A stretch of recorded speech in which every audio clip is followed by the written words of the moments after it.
দাও খোদা দাও আমায় আবার ওমার দারাজ দিল। দাওয়ানের মতো বীর সেনানি জাগাতে নিখিল। দাও খোদা দাও আমায় আবার ওমার দারাজ দিল। হামজাকে দাও ঘরে ঘরে জীবন দিতে অকাতরে। আবার কাবা ভাঙতে এলে পাঠাওয়া বাবিল। দাও খোদা দাও আমায় আবার ওমার দারাজ দিল। সাচ্চা ঈমান দিয়ে পাঠাও শত সাহাবা। তাদের দেখে বিশ্ব আবার বলুক মারহাবা। আবার পাঠাও আবু বকর ফিতনা ফাসাদ শোক সমর। অনড় অটুট পাহাড় সম দাও সে মনের মিল। দাও খোদা দাও আমায় আবার ওমার দারাজ দিল। আলহামদুলিল্লাহ। দিনাজপুর জেলার সদর থানার অন্তর্গত পাঁচবাড়ি হাই স্কুল ময়দানে এলাকাবাসী কর্তৃক আয়োজিত তাফসীরুল কোরআন মাহফিলের স্বনামধন্য সভাপতি হাজিউল হারামাইন আলহাজ মোহাম্মদ আব্দুল বারী, সহ সভাপতি বিশিষ্ট আইনজীবী জনাব অ্যাডভোকেট তহিদুল হক আতালাল্লাহু উমরাহু ওয়া বারাকাল্লাহু ফি হায়াতি। বলেন আমিন। মাহফিলের প্রধান অতিথি নবনির্বাচিত চেয়ারম্যান দিনাজপুর সদর উপজেলা পরিষদ আমাদের অভিভাবক জনাব মোহাম্মদ এমদাদ সরকার। বিশেষ অতিথি হিসাবে অনেকগুলো মানুষের নাম এখানে দেখতে পাচ্ছি। একবারে দোয়া করছি সবার জন্য। ওয়ারাফা'না লাকা যিকরাক, নাকি একটা একটা করে দোয়া করব? অনেক সময় হয়ে গেছে, রাত 10টা বাজে ফেরায়। আল্লাহ তাদের সম্মান মর্যাদা শুধু দুনিয়া না অভয় জগতে যেন দান করে। প্রায় 5 ওয়াক্ত নামাজের পরেই একটা আয়াত মানুষ পড়ে আমরা দেখি। কাবা শরীফ তাওয়াফ করার সময় দেখেছিলাম লক্ষ লক্ষ মানুষেরা রুকনে ইয়ামানি থেকে হজরে আসওয়াদ এই জায়গাটা পার হওয়ার সময় পড়ছিল রব্বানা আতিনা ফিদ দুনিয়া হাসানা ওয়া ফিল আখিরাতি হাসানা ওয়া কিনা আযাবান নার। এর ভেতরে 16টা বিষয় আছে। কয়টা? মানুষ কাবার সামনে নিয়ে বলে, আল্লাহ আমাকে দুনিয়ায় শান্তি দাও, স্বস্তি দাও, নিরাপত্তা দাও, কল্যাণ দাও, আখেরাতেও শান্তি, স্বস্তি, নিরাপত্তা, কল্যাণ দিও, আর জাহান্নামের আগুন থেকে আমাদের সবাইকে বাঁচাও। তাফসীরে মুফাসসিরিন ইকরাম লিখেছেন, কেউ যদি ফিদ দুনিয়া হাসানা, দুনিয়ার কল্যাণ চায়, কমপক্ষে 10টা জিনিস তাকে দুনিয়ায় পাওয়া লাগবে। কয়টা? ওয়া ফিল আখিরাতি হাসানা, আখিরাতের হাসানা বা কল্যাণ আমাদেরকে দাও। কেউ যদি সত্যি আখিরাতের হাসানা কল্যাণ পায়, সে 5টা জিনিস পাবে। ওয়া কিনা আযাবান নার, জাহান্নাম থেকে আমাদেরকে বাঁচাও। আব্দুল্লাহ ইবনে মাসউদ রাদিয়াল্লাহু তাআলা আনহু এই আয়াতের তাফসীর করতে গিয়ে তিনি বলেন, জাহান্নাম থেকে বাঁচার উপায় মাত্র একটা। কয়টা? তাহলে 10, 5 আর 1 কত হয়? এটা কি কবরস্থান? ও, পাশে পাশে থাকার কারণে আপনারাও কবরে চলে গেছেন। এটা ক্লাস চলছে, আমরা তাফসীরের ক্লাস আকারে কথা বলি, তাফসীর আকারে কথা বলবো। লিখে দিয়েছেন যেটা হক আদায় করার চেষ্টা করব তেলাওয়াতকৃত আয়াত থেকে ইনশাআল্লাহ। সামনে যেহেতু কুরবানি, এই সংক্রান্ত একটা আয়াত পড়েছি। আল্লাহ যেন হক আদায় করে কিছু কথা স্থান কাল পাত্র ভেদে বাস্তবতার নিরিখে বলার তৌফিক দেন, বলেন আমিন।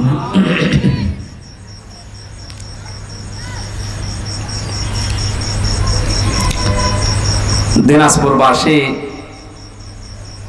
মঞ্চে যারা উপস্থিত আছেন, বিশেষ করে জেলায় আসলে আমার বিশ্ববিদ্যালয়ের বন্ধুবর মুফাসসিরে কোরআন জনাব মাওলানা হাফেজ মাহফুজুর রহমান, আরফা'না লাকা যিকরাক, আল্লাহ তার সম্মান মর্যাদা দুনিয়া আখিরাতে আরো বাড়িয়ে দেন। এতক্ষণ যারা আলোচনা রাখলেন, বিশেষ করে আপনাদের এলাকার সন্তান যারা মাওলানা হারুনুর রশিদ, মাওলানা শফিকুল ইসলাম সহ নাম না জানা অন্যান্য ওলামা ইকরাম, সামনে বসা মুসলমান ভাইরা, পর্দার আড়ালের সম্মানিতা মা এবং বোনেরা, প্রশাসনের ভাইরা, প্রাণ প্রিয় দিনাজপুরবাসী, সহজ সরল মানুষগুলো জান্নাতে যাবে আগে। বাংলাদেশের 64 জেলার ভেতরে রংপুর বিভাগে যে 8টা জেলা আছে, এই জেলার মানুষগুলোকে অন্যান্য বিভাগের মানুষেরা একটু সরল মনে করে একটা নাম দিয়েছি। নামটা যাই হোক, আপনারা সরল এই কারণে দিয়েছি। 2 নম্বরে, বাংলাদেশের অন্যান্য বিভাগের তুলনায়, বিশেষ করে চট্টগ্রাম, ঢাকা, সিলেট এর তুলনায় রংপুর বিভাগের মানুষেরা তুলনামূলক একটু গরিব। আর নবীজি জানিয়েছেন গরিব মানুষ ধনী মানুষের চাইতে 500 বছর আগে জান্নাতে যাবে। সহজ সরল একদিকে, গরিব আর একদিকে, সব দিকে আপনাদের লাভ আছে। এই জন্য আল্লাহ যে একটা নিয়ামত দিলেন, 500 বছর আগে জান্নাতে যাওয়ার একটা ঘোষণা নবীর মাধ্যমে আপনারাই পেয়েছেন এই দেশে, বলেন আলহামদুলিল্লাহ। অনেকে মনে করছে হুজুর হাওয়া দিচ্ছে, আমি হাওয়া না, এটা হাদিস। ওনারা সত্যিই যদি ঈমান আর আমল ঠিক রাখতে পারে, চট্টগ্রাম, সিলেট, ঢাকা বিভাগের তুলনায় আমার এই হাদিস অনুযায়ী বলতে পারি আমরা 500 বছর আগে জান্নাত পাবো ইনশাআল্লাহ। আমার বাড়ি খুলনা বিভাগে, আমরাও গরিব মানুষ, আপনাদের পেছনে আমরাও আছি। সম্মানিত ভাইরা, এই দেশটা নিয়ে গোপন একটা ষড়যন্ত্র চলছে। মাননীয় প্রধানমন্ত্রী শেখ হাসিনা 14 দলের সাথে কয়েকদিন আগে একটা গোপন মিটিং ছিল। শেষের 4-5টা কথা আপনারা অনেকে শুনেছেন, জেনেছেন এবং এখনো জানছেন। উনি আশঙ্কা পেশ করেছেন জাতির সামনে। পার্বত্য চট্টগ্রামের কয়েকটা জেলা এবং মায়ানমারের কিছু অংশ নিয়ে সাদা চামড়ার যারা আছে, মোড়ল বলে আমরা যাদেরকে জানি, এরা একটা স্বাধীন খ্রিস্টান রাষ্ট্র গঠন করার জন্য গোপন আন্দোলন চালিয়ে যাচ্ছে। আপনাদের রংপুর বিভাগে বিশেষ করে লালমনিরহাট, কুড়িগ্রাম, এই 2টায় ওদের মিশন চলছে এখনো গোপনে, খ্রিস্টান মিশনারির মাধ্যমে, কাদিয়ানীদের মাধ্যমে। এগুলো এই সমস্ত এলাকার চাইতে বেশি চলছে পার্বত্য চট্টগ্রামের রাঙ্গামাটি, খাগড়াছড়ি, বান্দরবন আর মায়ানমারের কিছু অংশ নিয়ে। ওনারা জানেন পৃথিবীতে 228টা রাষ্ট্র আসে স্বাধীন পরাধীন মিলিয়ে। ওরা কিছুদিন আগে পূর্ব তৈমুর এবং দক্ষিণ সুদানের মতো রাষ্ট্রকে স্বাধীন খ্রিস্টান রাষ্ট্র ঘোষণা দিয়ে ফেলেছে। প্রধানমন্ত্রীর আশঙ্কা যদি সত্য হয়, আর হবে, কারণ সাদা চামড়ার লোকেরা যা শুরু করে এ শেষ না করে ছাড়ে না। আমাদের জীবদ্দশায় আবার এটা দেখা লাগে কিনা যে বাংলাদেশ ভাগ হয়ে গেছে, এখানে একটা স্বাধীন খ্রিস্টান রাষ্ট্র অলরেডি চলছে। এই সংবাদ কি খুব শুভ সংবাদ? হ্যাঁ, লক্ষ লক্ষ মানুষেরা জীবন দিয়ে এই পৃথিবীতে একটা দেশ স্বাধীন করেছিল, তার নাম বাংলাদেশ। সেই দেশটা এখন একটা অদৃশ্য শক্তির হাতে ভাগ হয়ে যাচ্ছে।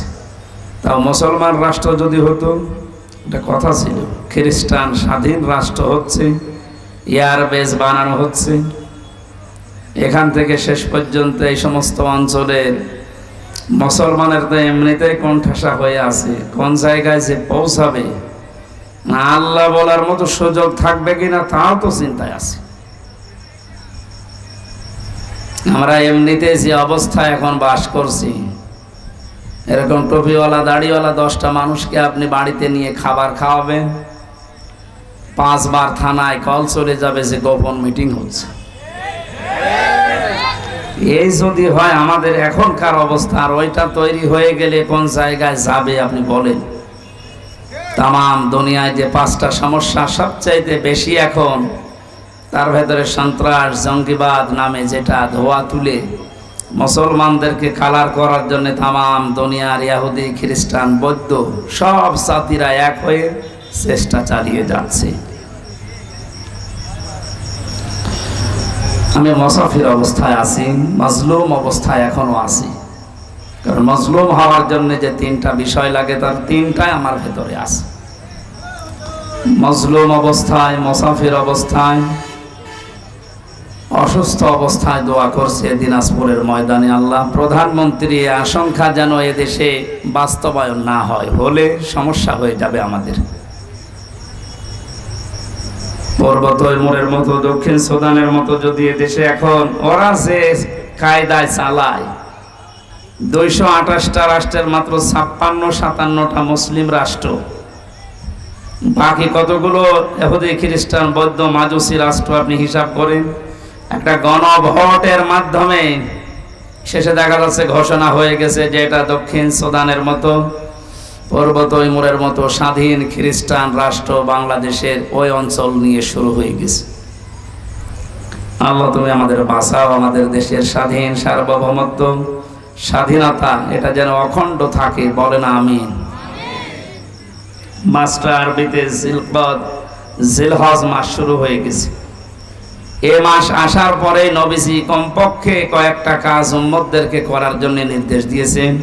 আমরা কয়েক মিনিটে নবীর ওই নির্দেশগুলো একটু শুনি, যদি পালন করতে পারি।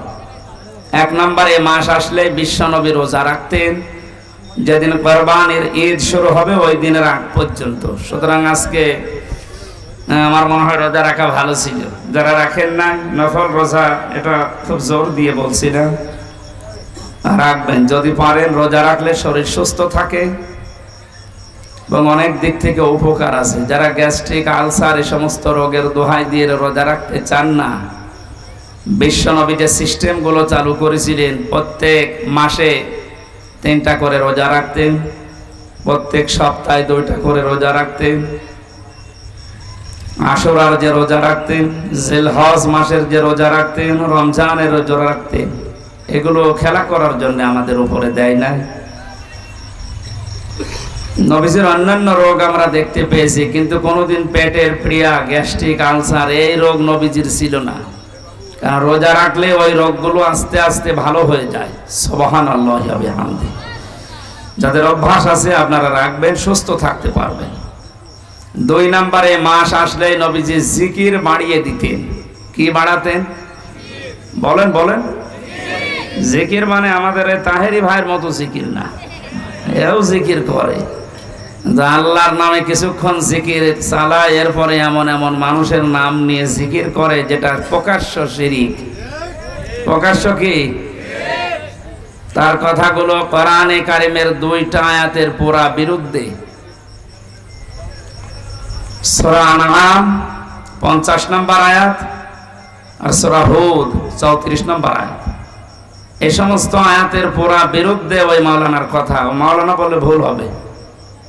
বললাম লিকুলি নাফসি, হে নবী আপনি বলেন যে আমার সম্পর্কে আমার কোনো আয়ত্ত নেই, যে আমি ভালো করব না মন্দ করব এটা আমার আয়ত্তে নেই। এবং এ কথা আমি বলি না যে আমি ফেরেশতা হয়ে গেছি, আল্লাহর ধনভাণ্ডার আমার কাছে আছে আর আমি গায়েবের খবর তোমাদের বলতে পারি, এ কথা আমি বলি না। কে বলছেন বলেন তো? আল্লাহ নবীজিকে দিয়ে কথাগুলো বলাচ্ছে যে আপনি বলেন যে আমি গায়েব জানি না, আল্লাহর ধনভাণ্ডার আমার কাছে নেই আর আমি ফেরেশতাও না, আমার কাজ কি? আমার কাছে ওহী আসে, আমি এইটা তোমাদের কাছে প্রচার করি, এইটাই আমার কাজ। অথচ আল্লাহর ধন রসুলকে দিয়ে আল্লাহ গেছে গায়েব হই। এই সমস্ত উল্টা পাল্টা কথা যারা জিকিরের নাম দিয়ে আজ চালাচ্ছে জাতির ভেতরে, কোরআনের আয়াতের বিরুদ্ধে গেলে মানুষ কাফের হয়ে যায়, মুশরিক হয়ে যায়। কি হয়ে যায়? কোন কাফেরের মুশরিকের জানাজা পড়া জায়েজ আছে?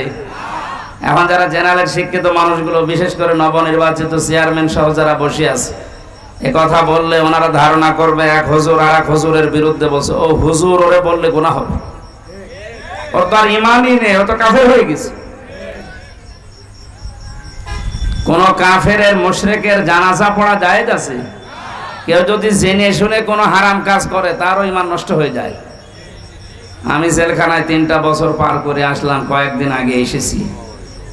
মাওলানা মামুনুল হক আমার সাথে ছিল।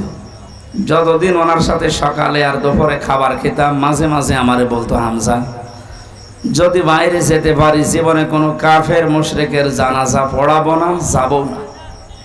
আমি বললাম এইটা নিয়ে আপনি এত কঠিন? এটা কোরআনের সরাসরি নির্দেশ। বিশ্বনবী নিজের চাচা মুশরিক ছিল, আবু তালেব। কি ছিল? বলেন বলেন। সে যখন মারা যাচ্ছিল তার কাছে যে বলেছিলেন, ইয়া আম্মি আবি তালিব কুল লা ইলাহা ইল্লাল্লাহ হাজ্জুল লাকা ইনদাল্লাহি ইয়াউমাল কিয়ামাহ। বুখারী শরীফের হাদিস। হে চাচা, আপনার জলে বলা লাগবে না, আপনার কানের কাছে শুধু মুখ নিয়ে বলেন যে লা ইলাহা ইল্লাল্লাহ মুহাম্মাদুর রাসূলুল্লাহ বলার দরকার নেই, কারণ ওইটার সাক্ষী তো আমি হয়েছি। আপনি শুধু আল্লাহর একত্ববাদের এই স্বীকার আমার কানের কাছে মুখ নিয়ে করেন, আমি কিয়ামতের দিন আল্লাহর কাছে ঝগড়া করে আপনাকে জান্নাতে নিয়ে দেব। পাশে দাঁড়িয়েছিল আবু জেহেল আর আবু সুফিয়ান। ডাক দিয়ে বলে, নেতা পড়বা? সারা জীবন বাপদাদার ধর্ম অনুসরণ করলে এখন ভাতিসারে নতুন ধর্ম গ্রহণ করে কলঙ্কিত হবা।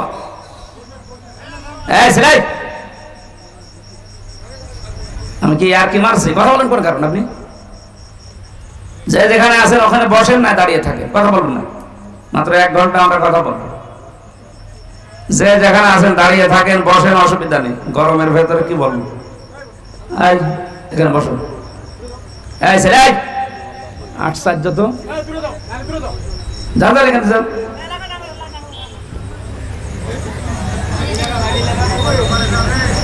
এটা কি ডিজে গানের অনুষ্ঠান? আপনি লিখে দিয়েছেন কি? এটা পুরা এখন ইবাদত চলছে। এই মানুষগুলো এত বড় গুরুত্বপূর্ণ কাজ সব বাদ দিয়ে এত ব্যস্ত মানুষ যদি এখানে বসে থাকতে পারে চাতক পাখির মতো, আপনি সরিমতি কি হয়েছে আপনার? একটা কথা বলে দেখেন, এবার ওই আসল নাম বলে দেব, একেবারে নিশ্চুপ হয়ে যাবে। বিশ্বনবীর দিকে তাকিয়ে বলেন, ভাতিজা আমি তোমাকে ভালোবাসি, কিন্তু তোমার এই কালেমাটা আমি পড়তে পারলাম না, তুমি আমারে মাফ করে দিও। দিনাজপুরবাসী মাফ করার একচ্ছত্র মালিকানা কার? নবীজির আছে।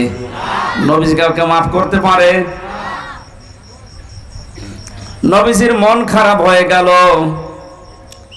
সঙ্গে সঙ্গে জিবরাইল এসে সূরা কাসাসের 56 নম্বর আয়াতটা নাযিল করলেন, ইন্নাকা লা তাহদি মান আহবাবতা ওয়ালাকিন্নাল্লাহা ইয়াহদি মাইয়াশা ওয়া হুয়া আ'লামু বিল মুহতাদিন। আল্লাহ পাক বলেন, হে নবী আপনি মন খারাপ করেন, এটা আপনার চাচা আমি জানি। এ সারা জীবন আপনাকে কোলে নিয়ে কাঁখে নিয়ে চুমা দিয়ে লালন পালন করেছি, আমি দেখেছি। হেদায়েত আপনার হাতে ছেড়ে দেয়নি যে যাকে ভালো লাগে তাকে দিয়ে দেবেন। এটা আমি আল্লাহ আমার নিজের হাতে রেখেছি। আমি যাকে ভালোবাসি, আমি যাকে মনে করি ইচ্ছা করি তার হেদায়েত দেয়। আর আমি আপনার চাইতে ভালো জানি যে হেদায়েত পাবে কে। আপনি আপনার চাচা মনে করে বারবার চেষ্টা করছিলেন যে কানের কাছে মুখ নিয়ে হলেও অন্তত একবার বললেও আপনি তারে জান্নাতে নিয়ে যাবেন আমার সাথে বলে, কিন্তু লোকটার অবস্থা তো আমি জানি। আপনার দিকে তাকিয়ে ও নেতাদের দিকে তাকিয়ে সিদ্ধান্ত পাল্টিয়ে ফেলেছে। এই অবস্থায় মারা গেল।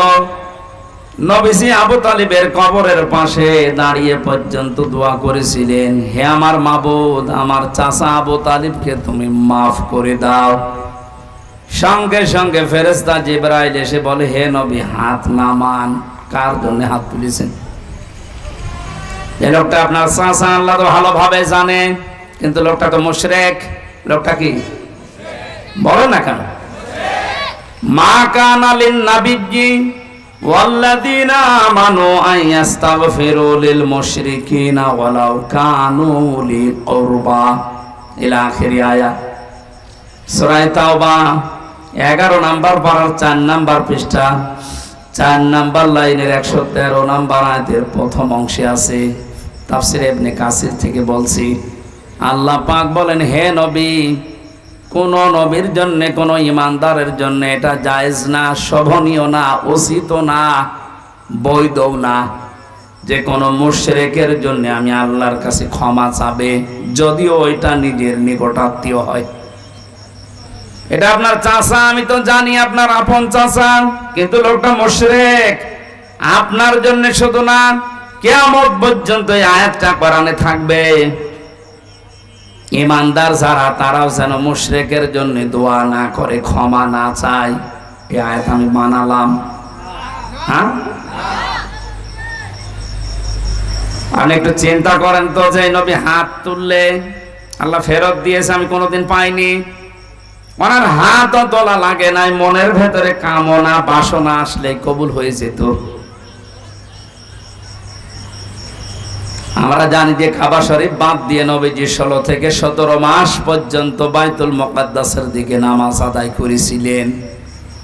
হঠাৎ আসরের নামাজের সময় 2 রাকাত হয়ে গেছে, মনের ভেতরে একটা কামনা এসেছে, আল্লাহ, আমি যদি কাবার দিকে ঘুরে নামাজ পড়তে পারতাম, আমি শান্তি আরো বেশি পেতাম। সঙ্গে সঙ্গে কোরআনের আয়াত আল্লাহ নাযিল করেছেন নামাজের ভেতরেই, কদ নারা তাকাল্লুবা ওয়াজহিকা ফিস সামা। হে নবী, আপনি বারবার আকাশের দিকে তাকান কেন? আমি বুঝি 2 রাকাত নামাজ হয়ে গেছে, আপনার মনের আকাঙ্ক্ষা অনুযায়ী বাকি 2 রাকাত নামাজ আপনি কাবার দিকে নামাজের ভেতরে ঘুরে পড়েন। কাবা শরীফ হয়তো আমরা মনে করছি এই দিকে, ওই সময় বাইতুল মুকাদ্দাস ছিল এই দিকে, উনি নামাজের ভেতরে ঘুরে গেছে। এখানে কয়েকটা শিক্ষা ছিল, আমি ওইগুলোর দিকে না, আমার মূল কথা ছিল নবীজি হাতও তোলেন নাই, মনের ভেতরে কামনা বাসনা আসলে যদি কবুল হয়ে যায়, সেই নবী হাত তুলে দাঁড়িয়ে আছে, বসে আছে। নিজের আপন চাচার জন্য আল্লাহ হাত ফেরত দিচ্ছে। আপনার একটু চিন্তা আসে না কেন? নিজের আপন চাচা নবীর, সাধারণ মানুষের না, তাও সারা জীবন এত বেশি বিশ্ব নবীকে লালন পালন করেছিল। লাগবে না ভাই, বসেন, আমি কিন্তু পরে জিজ্ঞাসা করব কি বলছে আছে, খালি 1.5 ঘন্টা বসে থাকা না। আমি যে 12-13টা শিক্ষা বের করবো, শেষে আপনারে বলবো, বাতাস দেওয়া ছিল। দিনাজপুরবাসী বিশ্বনবী মুহাম্মদ রাসূলুল্লাহর মতো এরকম নামি দামি মানুষের চাচা মারা গেলে যদি আল্লাহ হাত ফেরত দেয়, চাচা মুশরিক, আমি হামজার মতো, এমনকি কাবা শরীফের ইমাম এখন আব্দুর রহমান সোতাইসিকে দিয়েও যদি কেউ মুশরিকের জন্য দোয়া করে, ওইটা কবুল হবে। অথচ টাটকা মুশরিক বাংলাদেশে মরে যায়, আর আমরা দোয়া করে গরু জবাই করে বলে জান্নাতে দিয়ে আসি, মনে হয় কন্ট্রাক্টরই নিয়েছে। জান্নাত তো আমাদের বাবার নাকি? এটা পুরাটা ধোকাবাজি। খালি আপনাদের এই গরু ছাগল গুলো নষ্ট হয়, তারা কিচ্ছু হয়। এই জন্য এত কড়া ছিলেন, বারবার বলতেন, হামজা, কোন মুশরিকের জন্য আমি জানাজায় যাব না, এমনকি জানাজা পড়াবো না। আমাদের উচিত হচ্ছে আমাদের ঈমান যেন নষ্ট হয়ে না যায়, আর চাই নষ্ট হোক। আলেমের নাম নিয়ে আজ এমন কিছু মানুষ বের হচ্ছে এই দেশে, এদের পেছনে রাঘব বোয়ালরা আছে, আমরা জানি। নয়তো এত শক্ত কথা বলার পরে এই 96% মুসলমানের দেশে টিকে থাকা সম্ভব না। যে কথাগুলো বলা হয় পুরাপুরি ঈমান শেষ হয়ে গেছে, অথচ এর বড় কিছু আবেগলা নারী পুরুষ তার পেছনে আছে না নেই? বাংলার মুসলমানেরা হুশ আপনাদের কবে আসবে আমি জানি না। এখনই আপনাদের বিবেককে কাজে লাগান।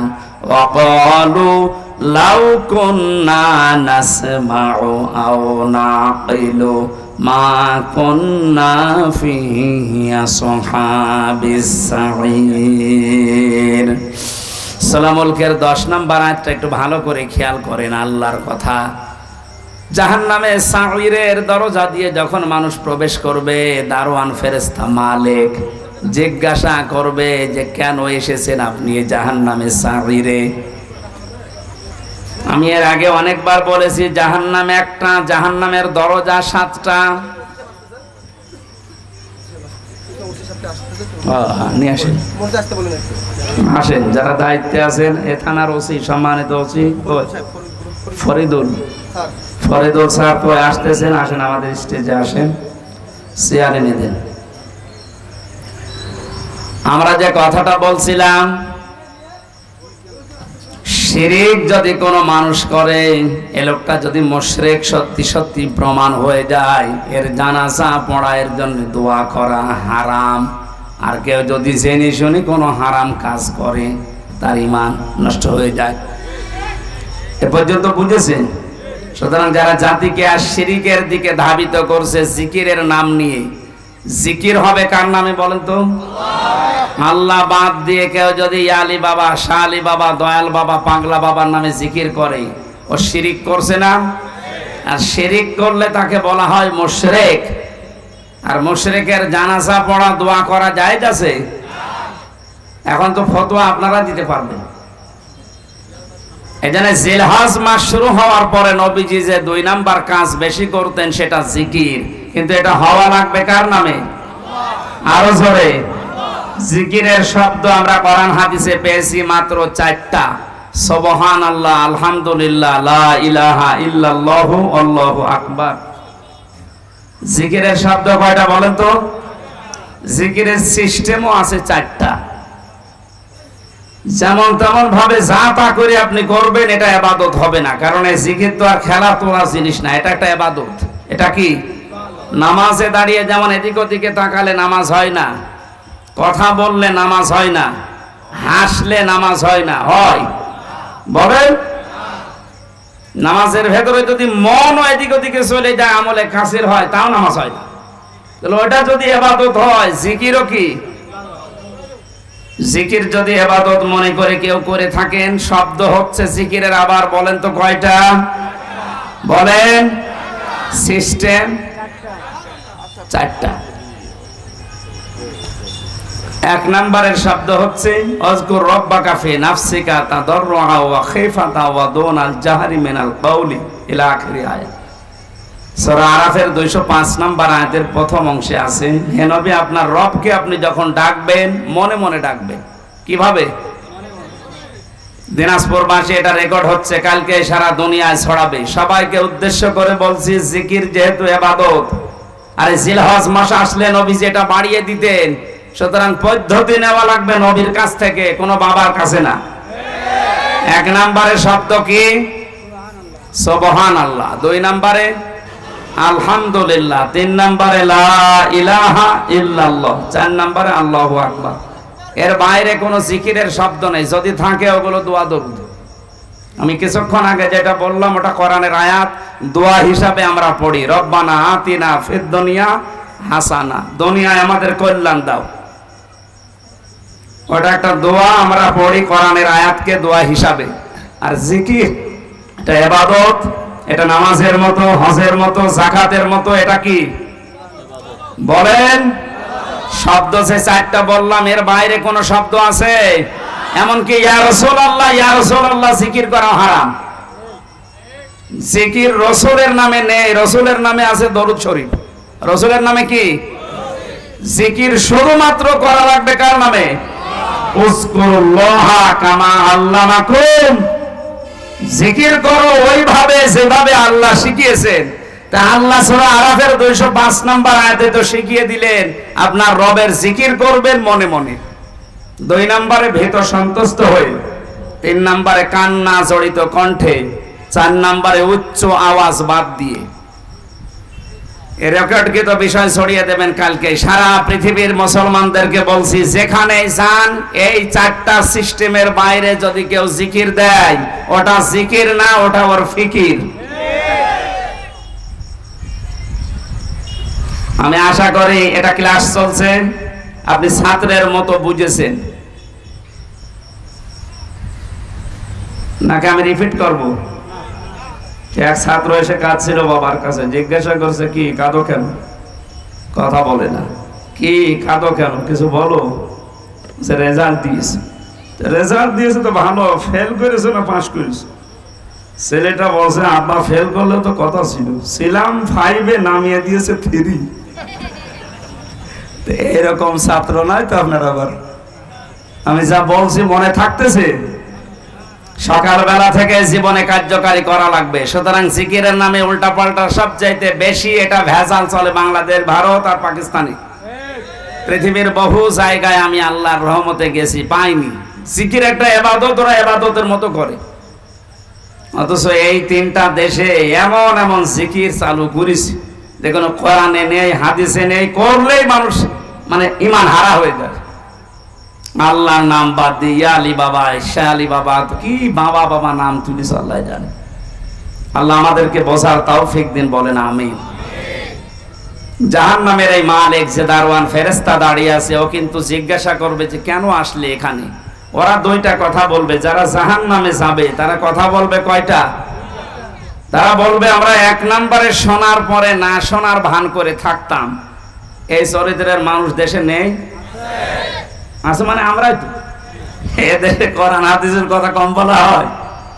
তো অধিকাংশ মানুষ শোনার পরে না শোনার ভান করে থাকে।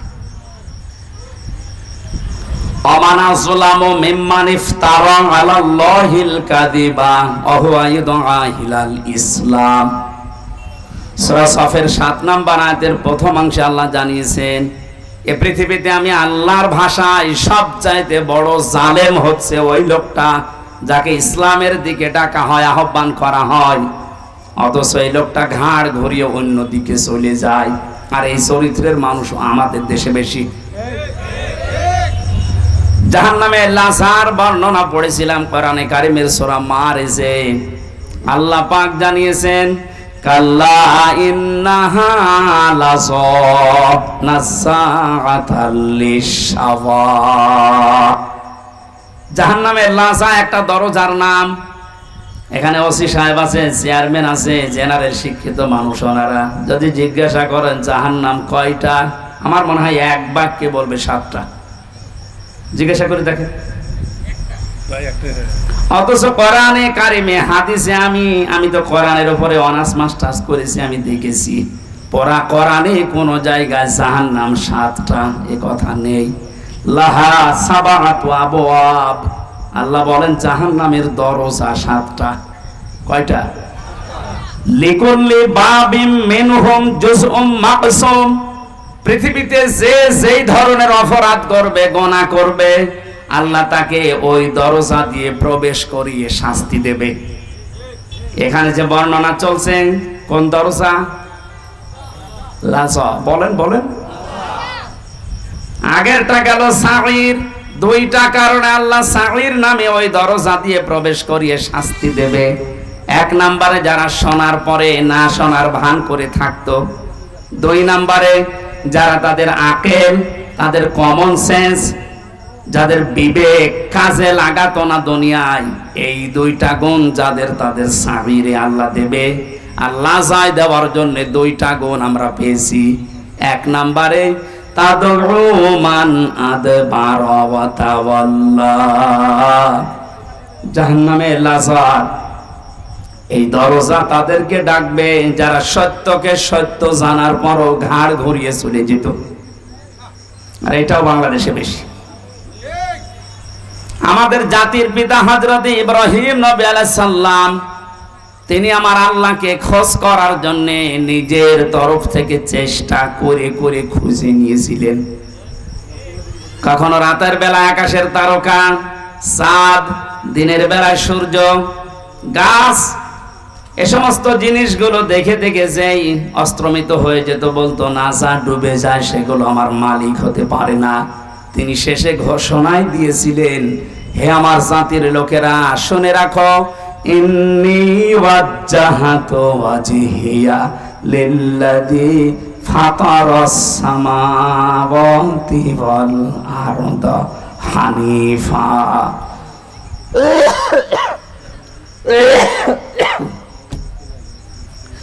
ওয়া মা আনা মিনাল মুশরিকিন। এটা জায়নামাজের দোয়া বলে অনেকে চালায়, না না, এটা জায়নামাজের দোয়া না।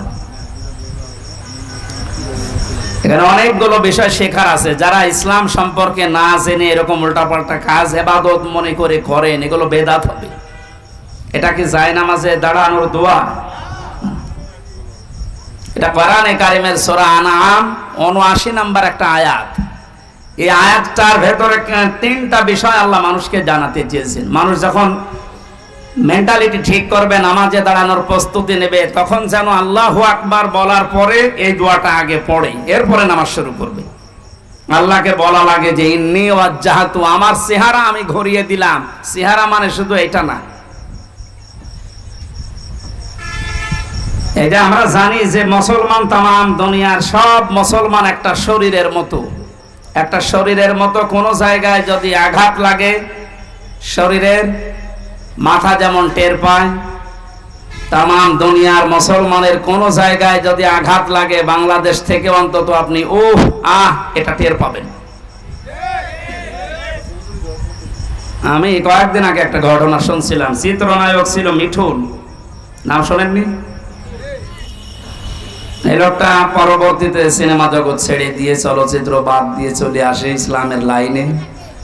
ওনার ব্যক্তিগত একটা কাহিনী শুনলাম। একজন মারা গেছে, ওনার কাছে খবর দেওয়ার পরে বলছে একটা লোক বিপদে পড়েছে, পড়ে যায় মারা গেছে। উনি ইন্না লিল্লাহ পড়লেন না, একটু আফসোস করবেন, করেন না। কি হয়েছে ভাই আপনার? একজন মারা গেল, বিপদে পড়লো, আপনি ইন্না লিল্লাহ পড়ে বা অন্য কোনো কিছু বলে? বলছে না, আমার মনের ভেতরে তো ওই রকম কিছু আসতেছে না। কারণ আল মুসলিম আখুল মুসলিম, মুসলমান মুসলমানের ভাই। নবীজির হাদিস ছিল তামাম পৃথিবীর সব মুসলমান একটা শরীরের মতো। শরীরের কোন জায়গায় আঘাত লাগলে যেমন তামাম শরীরে খবর হয়ে যায়, তা আপনি আমাকে খবর দিলেন যে একজন মুসলমান বিপদে পড়েছে, মরে গেছে। তা আমার শরীরের ভেতরে তো সেরকম কোনো অনুভূতি আমি পাচ্ছি না, তা আমার মনে হয় তার কিছু হয়নি। পরবর্তীতে খোঁজ নিয়ে দেখা গেল হ্যাঁ সত্যিই ও বিপদে থেকে বেঁচে গেছে। আমি এটা দ্বারা বোঝাতে চাচ্ছিলাম, একজন মুসলমানের ভেতরে কিরকম অনুভূতি আসলে সে বুঝতে পারে যে আমার মুসলমান ভাই বিপদে পড়েনি।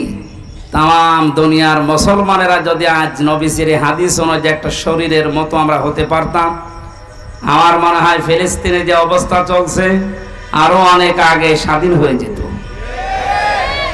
আমরা ওই হাদিসটাকে ওই ধাঁচে নিয়ে যেতে পারিনি। তাহলে আমার চেহারা বলতে শুধুমাত্র এই মুখমণ্ডল না, আমার ব্যক্তি, পরিবার, সমাজ, রাষ্ট্র প্রত্যেকটা একটা চেহারা। প্রত্যেকটা কি? এই চেহারাগুলো আমি সব আজ ঘুরিয়ে দিলাম আল্লাহ তোমার দিকে। তুমি আসমান আর জমিন বানিয়েছো আমি খেলা করার জন্য, লোক দেখানোর জন্য না, হানিফা একনিষ্ঠ ভাবে আমি ঘুরিয়েছি। এখন আমি আর কারো দিকে নেই, আমি চীনের দিকে নেই, আমেরিকার দিকে নেই, রাশিয়ার দিকে নেই, ভারতের দিকে নেই, আমি আছি তোমার দিকে। এই কথা বলে মানুষ একটা নামাজে দাঁড়ায় আল্লাহু আকবার বলার পরে এই কথা বলতেছে, ও কোন জায়গায় আছে আপনি টের পাচ্ছেন? আল্লাহর সামনে সরাসরি দাঁড়িয়ে আমান আমিনাল মুশরিকিন, আর বলছে আল্লাহ আমি কিন্তু মুশরিক না।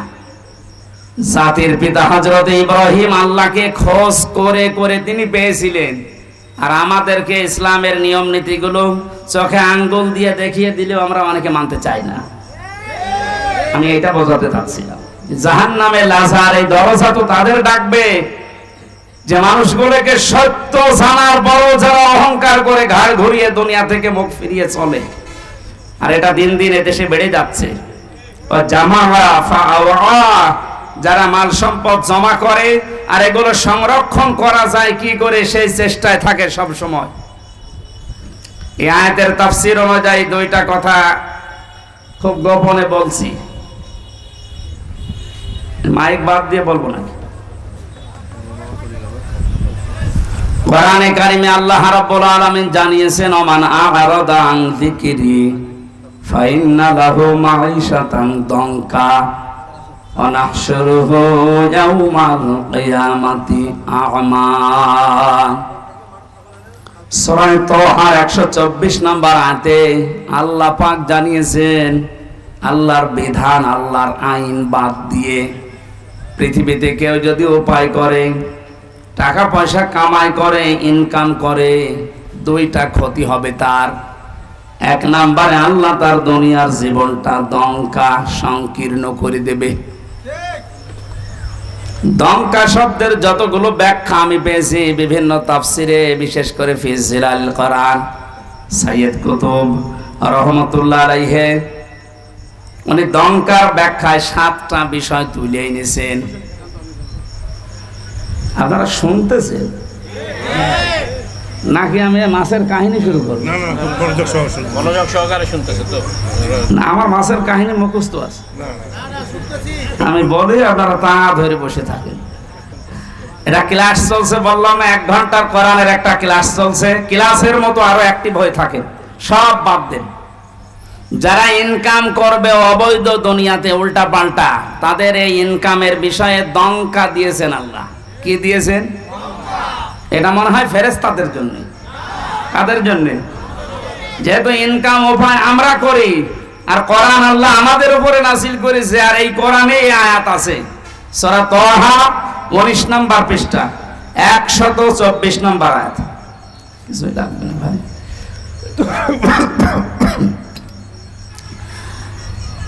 যেহেতু সব শ্রেণীর মানুষ এখানে আমরা আছি, এই জন্য আজকে আমরা তুলে নিয়ে আসলাম এই জামাআ ফাওয়ার ব্যাখ্যায়। যারা অবৈধ ইনকাম করছেন, আপনি মনে করছেন আমরা এই মাত্র 5,000 মানুষ শুনছি, না, এটা এখন তামাম দুনিয়ায় ছড়াচ্ছে। সবাইকে উদ্দেশ্য করে বলছে, যারা অবৈধ ইনকাম এখনো থামাননি, থামেন।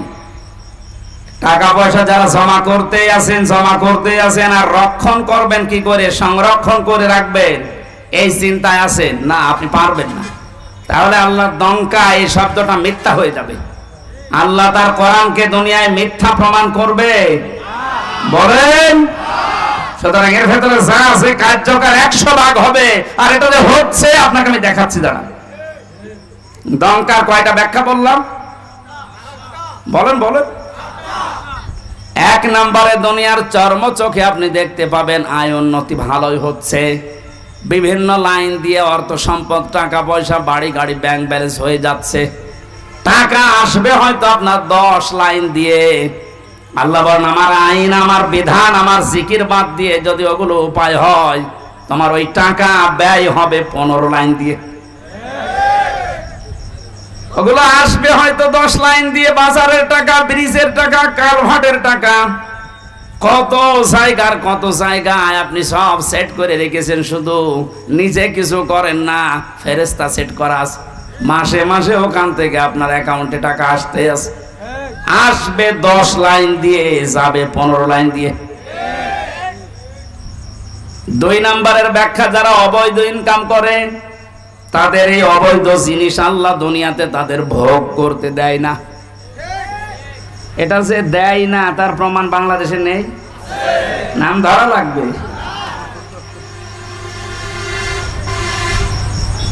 সাবেক এই লোকটা গোপালগঞ্জের 4 ভাগের 1 ভাগ নিচে কিনে নিয়েছিল।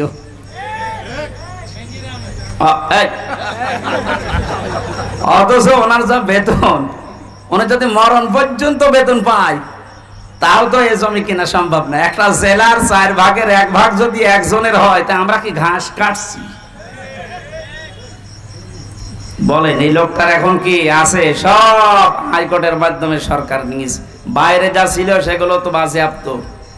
আমার মনে হয় এখন যদি অবস্থায় থাকে, কয়েকদিন পরে দুদক ডেকেছি, শেষ আবার ভিক্ষা করা না লাগে।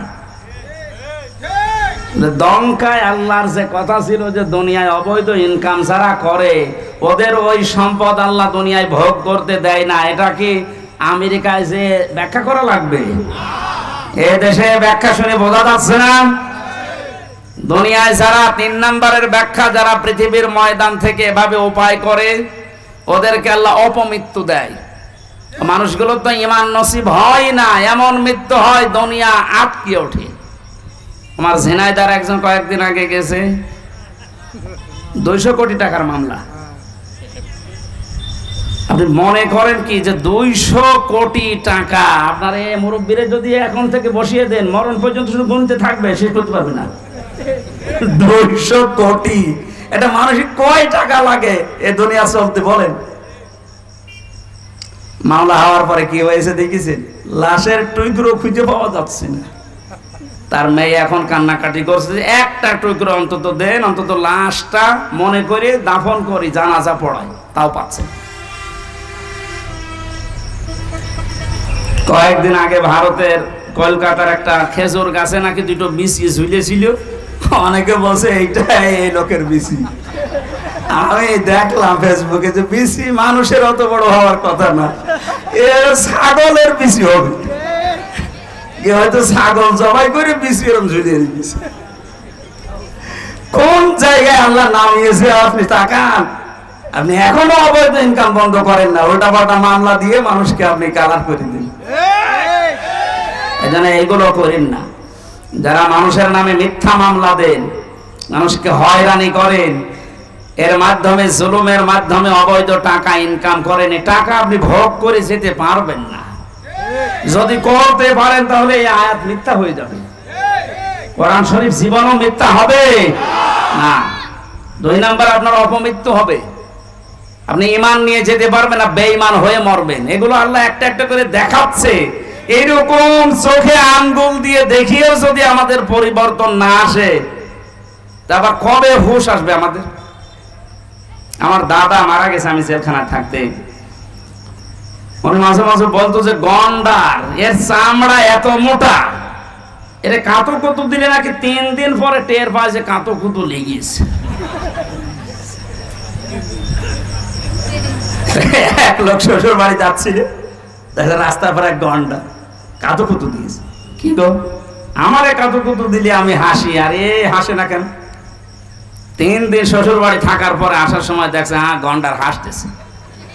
বলছে বন্ধু তোমার 3 দিন আগে কাঁতো কুতু দিয়েছি আমি, তখন তো তুমি হাসলে না, আজকে হাসতেছো। গন্ডার ওর নিজের ভাষায় বলছে ভাই 3 দিন আগে যখন আপনি দিলেন, 3 দিন সময় লেগেছে চামড়া ভেদ করে আমার শরীরে কাঁতো কুতু লাগতে। গন্ডারের কাঁতো কুতু লাগে কয়দিন পর? আমাদের সাথে সাথে। আমি আজ 12-13 বছর কাঁতো কুতু দিচ্ছি, তারপরেও তো আমার জাতি হুঁশ হয় না।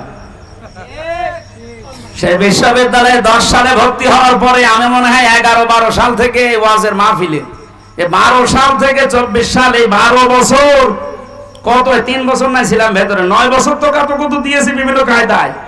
কই জাতির তো কোনো পরিবর্তন নেই। অবৈধ ইনকাম কি কমেছে? এমনকি আমারে ধরার পর আমার বাবার কাছ থেকে টাকা নিয়েছে। কই অবৈধ ইনকাম তো কমছে না। আর আমার মনে হয় আয়াতের উপর আমাদের এখনো 100% বিশ্বাস হয়নি, ভাষা বিশ্বাস আছে। এই জন্য লাজায় যাওয়ার যে কারণগুলো বললাম, এগুলো যেন আমাদের ভেতরে থাকলে আমরা এখনই থেমে যাই। সাগীরে যাওয়ার যে কারণগুলো বলছে, এগুলো থাকলে যেন আমরা থেমে যাই। আল্লাহ আমাদের আমল করার তৌফিক দাও, আমিন। আরো জোরে বলেন আমার ভাইরা। জিলহজ মাস যেহেতু শুরু হয়ে গেছে, নবীজি যেভাবে জিকির করতেন, আজ যারা জাতিকে জিকিরের নাম নিয়ে মুশরিক বানাচ্ছেন, শিরকের দিকে ধাবিত করছেন, তারাও থামেন। জিলহজ মাসের 3 নাম্বার আমল, নবীজি এ মাস আসলেই ঘোষণা দিতেন যাদের সামর্থ্য আছে তারা যেন অবশ্যই কোরবানি করে। কি করে বলেন? বলেন। এ শব্দটা সে জন্মের পর থেকে শুনছি, কোরবানি কি, এটা এর ইতিহাস কি, কোথা থেকে এসেছে, এটা শুরু হয়েছে কোন দিন থেকে? অধিকাংশ মানুষ আমরা ইব্রাহিম আলাইহিস সালামের জীবন থেকে মনে করে কোরবানি পেয়েছি। হযরত ইব্রাহিম আলাইহিস সালাম তার সন্তানকে জবাই করছে, কোরবানি দিচ্ছে ইসমাইলকে, এটা থেকে আমরা জানি না কোরবানি শুরু হয়েছে সে দুনিয়া শুরুর পর থেকে। ওইটাই আল্লাহ তেলাওয়াত করে আমাদেরকে শুনিয়েছেন নবীর মাধ্যমে। আল্লাহ পাক বলেন সূরা মায়েদা 27 নম্বর আয়াতটা আমরা পড়েছি। এখান থেকে আমরা কয়েকটা কমপক্ষে 12টা শিক্ষা বের করব আজকে। আপনারা থাকবেন তো কিছু সময়? ঠিক আছে। যেটা একটা নতুন বিষয় বোঝার জন্য একটু মন মানসিকতা এদিকে দিয়ে রাখবেন। জন্মের পর থেকে যারা কোরবানি শোনেন, শুধু ইব্রাহিম ইসমাইল নবী না, জন্মের পরে না, এই পৃথিবী তৈরি হওয়ার পর থেকে কোরবানির সিস্টেম চলে আসতেছে। হয়তো এক এক নবীর সময় এক এক রকম সিস্টেম ছিল। হযরত আদম আলাইহিস সালামের 2 সন্তানের ব্যাপারে আল্লাহ বলেন, হে নবী, আপনি আপনার উম্মতদের সামনে এই আয়াত তেলাওয়াত করে শোনান। দিনাজপুরবাসী, আল্লাহর নবী মুহাম্মদুর রাসূলুল্লাহ যদি এখন বেঁচে থাকতেন, এই দিনাজপুরের 5 বাড়িয়ে রাস্তার পাশ দিয়ে যদি এখন হেঁটে যেতেন, এই ময়দানে যদি এতগুলো উম্মত দেখতেন, এখানে বসে বসে উনি এই আয়াত তেলাওয়াত করে শোনাতেন। কারণ সামনে এখন এই বিষয়গুলো আমাদের আছে। কোরবানি কোরআনে কারীম থেকে আবার বলছি, জবান খুলে বলেন, শয়তান যেন আশপাশে থাকলেও দূরে চলে যায়। আউযু বিল্লাহি মিনাশ শাইতানির রাজিম। বিসমিল্লাহির রহমানির রহিম।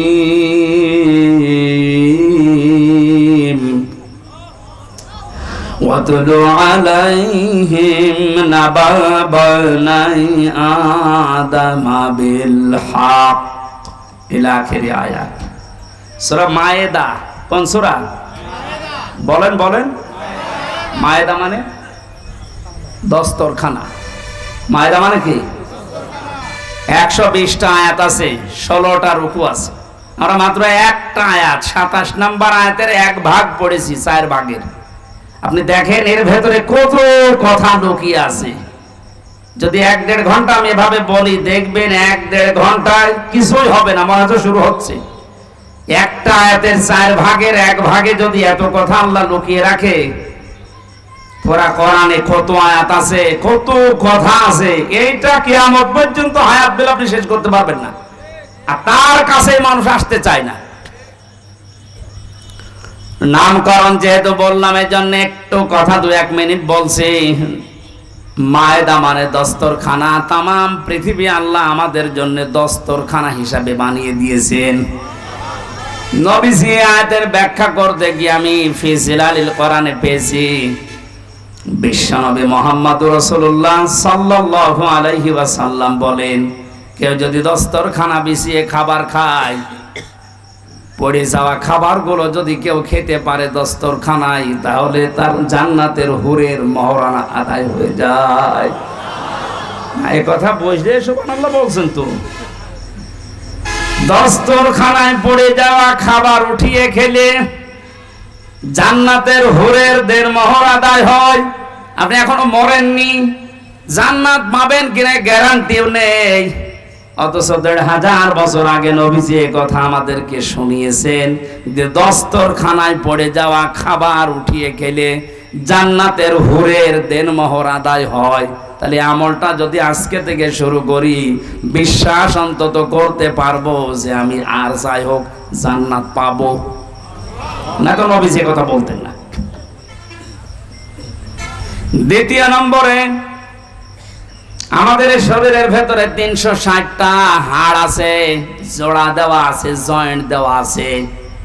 আল্লাহর নবী বলেন, সাহাবীরা তোমরা প্রতিদিন 360টা এই জোড়া আছে এই জোড়া রগের হাড়ের সাদগা আদায় করবা। সাহাবীরা বলেন, হুজুর আমরা এত গরিব মানুষ, প্রতিদিন সাদগা করবো, টাকা পাবো কোথায়? নবীজি বলেন, 2টা কাজ করবা দুনিয়ায়, তাহলে 360টা হাড়ের সাদগা আদায় হয়ে যাবে।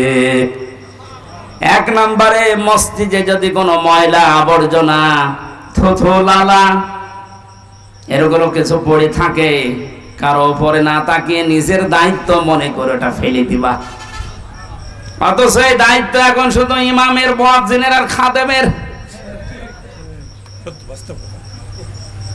হাদিসকে শুধু ইমাম, মুয়াজ্জিন, খাদেমরা মানবে আর আমরা আল্লাহর ওলি হয়ে গেছি। আজকে থেকে এই যে হাড়গুলোর জয়েন্ট, আপনি কি মনে করছেন এমনি এমনি জয়েন্ট গুলো আল্লাহ দিয়েছে? এভাবে যদি সোজা থাকতো দুনিয়ায় কিছুই ধরতে পারতেন না। এত সুন্দর করে আমার আল্লাহ একটা জিনিস ধরার জন্য 360টা জোড়া দিয়ে দিয়েছেন। এগুলো তো সাদগা আদায় করা লাগবে। আজকে থেকে কোন মসজিদে যদি ময়লা পড়ে থাকে নিজের দায়িত্ব মনে করে আপনি তুলে ফেলে দেবেন। সুবহানাল্লাহ বলার যে কায়দা, এমন হয় কিয়ামতের আগে আমল হবে না। 2 নম্বরে রাস্তায় চলতে গিয়ে কোন কষ্টদায়ক বস্তু যদি আপনি দেখতে পান নিজের ইমানি দায়িত্ব মনে করে এটা তুলে উঠিয়ে ফেলে দেবেন। কিন্তু বাংলাদেশের মানুষের চরিত্র স্বভাব আলাদা। রাস্তার ময়লা মাটি এগুলো তুলে আরো ফেলে দেওয়ার কথা, আর আমরা বাড়ি ঘরের সব পরিষ্কার করা ময়লা রাস্তায় এনে ফেলে রাখি থাক। নবীজি বলেন যারা রাস্তার কষ্টদায়ক বস্তু তুলে ফেলে দেয় এদের ইমানের যে 77টা অঙ্গ আছে তার ভেতরে সর্বনিম্ন স্তর এইটা যে তার ইমান আছে, বোঝা যাবে রাস্তার কষ্টদায়ক বস্তু তুলে ফেলে দিয়েছে। আর আমরা আরো যদি রাস্তায় কষ্ট দেওয়ার জন্য ময়লা মাটি এনে ফেলে রাখি তা আমাদের ইমান আছে আমরা কোন চিহ্ন দিয়ে বোঝাবো? এখন যদি বলেন আমার দাড়ি আছে, আরে ভাই রবীন্দ্রনাথ ঠাকুরেরও দাড়ি ছিল না, জুব্বা আছে, আবু সাহেলের জুব্বা ছিল না। আপনি মনে মনে করেন আমি ইমানদার, আমি মসজিদের দিনাজপুরের সভাপতি, আর আবু জেহেল ছিল কাবা ঘরের সভাপতি। ইমান বোঝাতে হলে এই 77টা বিষয় আপনাকে জানা লাগবে। প্রথম হচ্ছে লা ইলাহা ইল্লাল্লাহর ঘোষণা দেওয়া, সর্বনিম্ন হচ্ছে রাস্তার কষ্টদায়ক বস্তু তুলে ফেলে দেওয়া। নবীজি বলেন যদিও তুলে ফেলে দিতে পারে তাহলে বুঝবে সে যেন তার ভেতরে ঈমান আছে। পৃথিবীর মানুষেরা 750 কোটি মানুষ এখন মুসলমানদের নবীর এই হাদিসের দিকে তাকান। রাস্তার কষ্টদায়ক বস্তু তুলে ফেলে দেওয়া যে মুসলমানের ঈমানের সর্বনিম্ন স্তর চিহ্ন, সেই মুসলমানদেরকে মানুষকে কষ্ট দেবে এটা আপনারা মানেন কি করে? কিছু হলে আমাদের উপরে দোষ চাপিয়ে দেন। আমাদের ঈমানের তো সর্বনিম্ন স্তর এটা যে রাস্তায় কোনো কষ্টদায়ক জিনিস থাকতে পারবে না।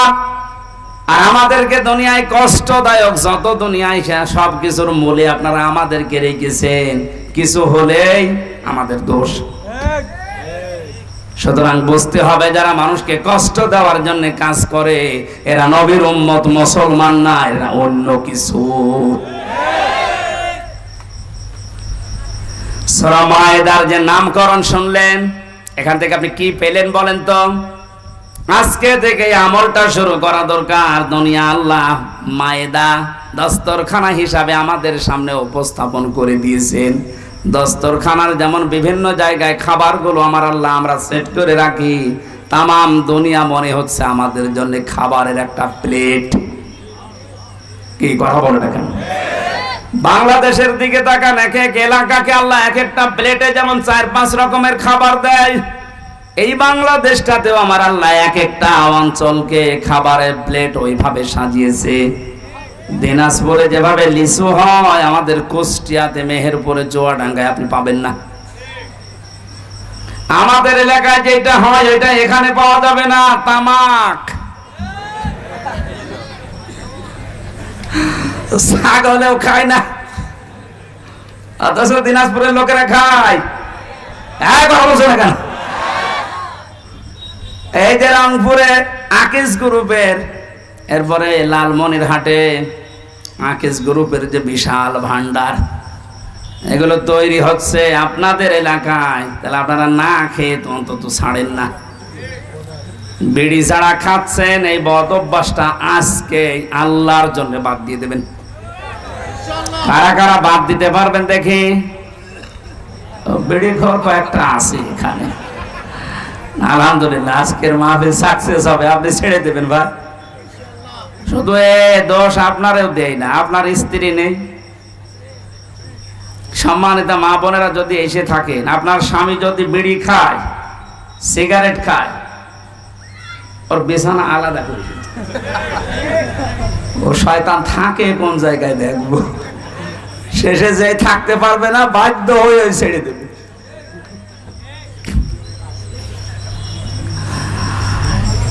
এবার আল্লাহ পাক আমাদেরকে যেটা শুনিয়েছেন, কান খাড়া করে শোনেন। ওয়াতুলু আলাইহিম নাবা আবনাই আদম বিল হক। হে নবী, আপনার উম্মতদেরকে এই দিনাজপুরে যারা উম্মত দাবি করছে তাদের সামনে আপনি আদম নবীর 2 সন্তানের কোরবানির যে কাহিনী এটা তেলাওয়াত করে শোনান। আমার এখানে প্রশ্ন আছে, এই আমরা বাতাস দিচ্ছিল কে আছে এখানে? এবারে আপনারা জিজ্ঞাসা করবো, এই যে প্রথম শব্দ আমার আল্লাহ দিলেন আব্দুল্লাহ, আপনি তেলাওয়াত করেন আলাইহিম তাদের নিকটে, নাবা আবনাই আদম বিল হক, হযরতে আদম নবীর 2 সন্তানের যে কোরবানির কাহিনী এটা আপনি এদেরকে তেলাওয়াত করে শোনান। কিভাবে শোনাবেন? বিল হক, সঠিকভাবে, যথাযথভাবে, সত্য যেটা ওইভাবে। এখন আমাদের প্রশ্ন আসে, আমরা 1500 বছর আগে না, এই পৃথিবী তৈরি হওয়ার পরে এই ঘটনা, হাজার হাজার বছর পরে এই ঘটনা শুনে আমরা করব কি? নাকি আমাদের এখানে কি করণীয় আছে? আল্লাহ 12টা জিনিসের পরে দিয়েছেন, আমরা দেখি। প্রথম নাম্বার এই তেলাওয়াত। কি শব্দ দিয়েছেন? আরো জোরে বলেন। আমি যদি এনাকে মুরব্বীকে বলি তেলাওয়াত করেছেন আজকে, উনি বলবে হ্যাঁ। কি পড়েছে তেলাওয়াতে? হয়তো আলাম তারা কাইফা ফাআলা রাব্বুকা বিআসহাবিল ফিল আলাম ইয়াজআল কায়দাহুম ফি তাদলিল ওয়া আরসালা আলাইহিম তায়রান আবাবিল। তেলাওয়াত হয়েছে না? কথা বুঝতেছেন? আল্লাহর প্রথম শব্দ ওয়াতুলু, আপনি তেলাওয়াত করে শোনান আপনার উম্মতদেরকে। ওনারে বললাম তেলাওয়াত করেছেন আজকে, উনি তো এই সূরাটা মনে করেন শোনাইছে, তেলাওয়াত হয়েছে না? না। পড়া কোরআনে 3টা শব্দ আমি পেয়েছি কোরআন পড়ার ব্যাপারে, কারা, রাতালা, তালাওয়া। অবিধান বেত্তা যারা আছে এই 3টা শব্দের ব্যাখ্যায় লিখেছেন, কেউ যদি কোনো কিছু তেলাওয়াত করতে চায় তার 4টা হক আদায় করা লাগবে। 1 নাম্বার ওটাকে শুদ্ধ করে পড়া লাগবে, 2 নাম্বারে ওটা বুঝতে হবে আপনাকে, 3 নাম্বারে ওই বোঝা বিষয়ের উপরে আপনার প্র্যাকটিক্যাল লাইফে আমল থাকা লাগবে, 4 নাম্বারে ওইটা যেন মানুষ মানতে পারে এই ব্যবস্থা করে দেওয়া লাগবে। তাহলে অনেকে শুদ্ধ করে হয়তো তেলাওয়াত করেছে। দ্বিতীয় নম্বরটা এক কথা বলে না কেন নেই। 3 নাম্বারটা যতটুকু পড়েছে অতটুকু ওনার প্র্যাকটিক্যাল লাইফে থাকবে। উনি তেলাওয়াত করেছিল আলাম ইয়াজআল কায়দাহুম ফি তাদলিল। হে নবী, আপনি কি তাদের এই দিকে তাকিয়েছেন? আল্লাহ হাতিওয়ালাদের সাথে কি ব্যবহার করেছিলেন? তাদের সমস্ত ষড়যন্ত্র আমার আল্লাহ কি নস্যাৎ করে দেয়নি? কায়দাহুম, কায়দা মানে কি? কায়দা বলি না আমরা, কায়দা করেছো, এই কায়দা মানে ষড়যন্ত্র। আল্লাহ কি তাদের ষড়যন্ত্র নস্যাৎ করে দেয়নি? এটা উনি পড়ার পরেই মনের ভেতরে 100% দৃঢ় বিশ্বাস রাখবে। কাবা ঘর যেভাবে আমার আল্লাহ রক্ষা করেছিলেন ষড়যন্ত্র থেকে আব্রাহার এই হাতিওয়ালা বাহিনীর, তামাম পৃথিবীতে মুসলমানদেরকে, ইসলামকে আল্লাহ কিয়ামত পর্যন্ত ভাবে রক্ষা করবে। আজ আমরা ইসলামের দুরবস্থা থেকে অনেকে সাইড কেটে চলে যাচ্ছে, দিনকাল ভালো না। তা আপনি কি পড়লেন? কোরআনের আয়াতের উপর তো আপনার 100% বিশ্বাস এখনো আসেনি, তার মানে আপনার তেলাওয়াত হয়নি। নবীজিকে আল্লাহ বললেন আপনি তেলাওয়াত করে শোনান, তো তেলাওয়াত করলেই তার মানে আপনি বুঝবেন যে কি আল্লাহ বলতে চাই। হযরতে আদম আলাইহিস সালামের যে শরীয়ত আমরা শুনেছি, ওই সময় সন্তান হতো জোড়া জোড়া করে, আগের পক্ষের আর পরের পক্ষের একটা একটা করে তিনি বিবাহ দিতেন। যে মেয়েটাকে বিবাহ করার কথা তাসলিমা আর আকলিমা, হাবিলের সাথে যেটা সেটা সুন্দর ছিল, কাবিলের সাথে যেটা ওটার চেহারা অত ভালো ছিল না। সেই পৃথিবীর শুরু থেকে মেয়েদের চেহারার উপরে মানুষের একটা চাহিদা আল্লাহ তৈরি করে দিয়েছে। এটা আমি বানালাম নাকি? সূরা আলে ইমরানের 14 নম্বর আয়াতে আল্লাহ দলিল দিয়েছেন, যুজ্জিনা লিন-নাসি হুব্বুশ শাহাওয়াতি মিনান নিসা। আমি ভালোবাসা, আকর্ষণ, মহব্বত এরকম কিছু তৈরি করে দিয়েছি, শোভনীয় বানিয়ে দিয়েছি তোমাদের কাছে 9টা জিনিসকে। তারা 1 নম্বরে তোমাদের স্ত্রী, মেয়ে লোক। তাহলে মেয়ে লোকের চেহারার সাথে পুরুষের আকর্ষণ এ সৃষ্টি করেছেন কে? আল্লাহ। আর জোরে, আমাদের আদি পিতা হযরতে আদমকে আল্লাহ যখন বানিয়েছিলেন, জান্নাতের ভেতরে তার সব নিয়ামত ওকে ছিল, কিন্তু মনের ভেতরে তার শান্তি কাঙ্ক্ষিত মানের পাচ্ছিলেন না। আমার আল্লাহ মনের ভাব বোঝার কারণে তন্দ্রা দিয়ে তার বাম পাজরের হাড় খুলে একটা নারীকে আল্লাহ বানিয়েছিলেন, হযরতে হাওয়া আলাইহিস সালাম। এটা ইবনে কাসিরে আছে। এই পৃথিবীতে 4 জন মহিলাকে আল্লাহ সবচাইতে বেশি সুন্দরী বানিয়েছেন। তার ভেতরে 1 নম্বরে আমাদের আদি মাতা হযরতে হাওয়া আলাইহিস সালাম। এত সুন্দর করে আল্লাহ দুনিয়াতে আর কাউকে বানাননি। 2 নম্বরে হযরতে বিলকিস, এত সুন্দর ছিল। 3 নম্বরে ইব্রাহিম আলাইহিস সালামের প্রথম স্ত্রী হযরতে সারা। 4 নম্বরে ইউসুফ নবীর স্ত্রী হযরতে জুলাইখা। যদিও অনেকেই কেউ কেউ হযরতে ফাতেমাতুজ জোহরার কথা জানিয়েছেন, কিন্তু আগের 4টাই প্রসিদ্ধ। হাওয়া আলাইহিস সালাম, বিলকিস, সারা, জুলাইখা। এত সুন্দর করে আমার আল্লাহ তাদেরকে বানিয়েছেন, কিয়ামত পর্যন্ত অত সুন্দরী মানুষ আর আসবে না। পরিমণিত কি কিছুই না, কারণ ওরা তো সরাসরি আমি জেলখানার পাশে দেখেছি।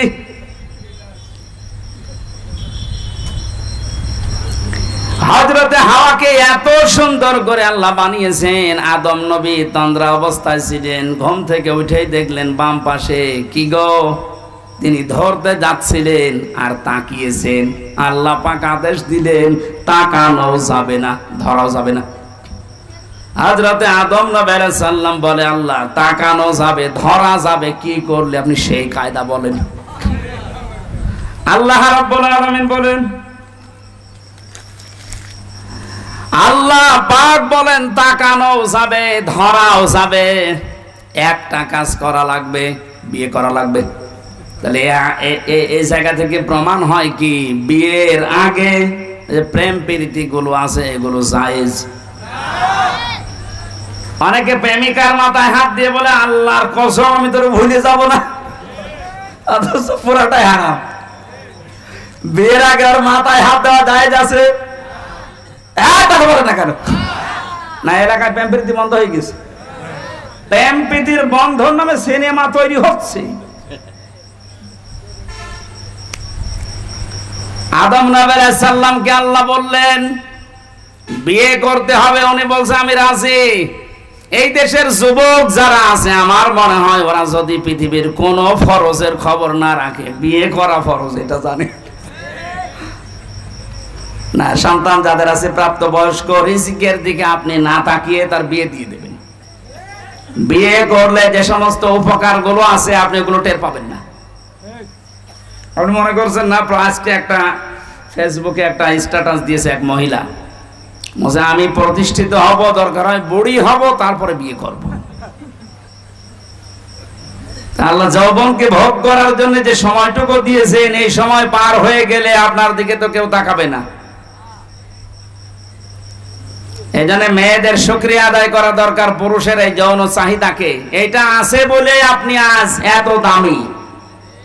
কথা বলেন, পুরুষের এই চাহিদাকে যারা মর্যাদা দাম দিতে চায় না, সেই পরিবারগুলোতে আমরা দেখতে পাই এরা পরকীয়া প্রেমে লিপ্ত হয়।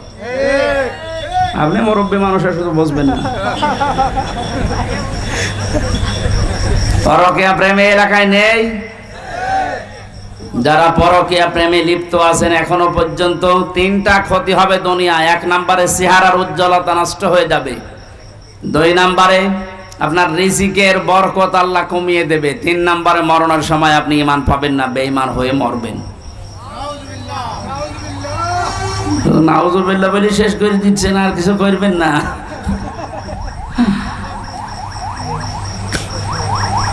হযরত আদম বলছে, আল্লাহ আমি রাজি আছি বিয়ে করতে, তুমি ব্যবস্থা করো। বলে বিয়ে করতে হলে দেনমোহর দেওয়া লাগবে।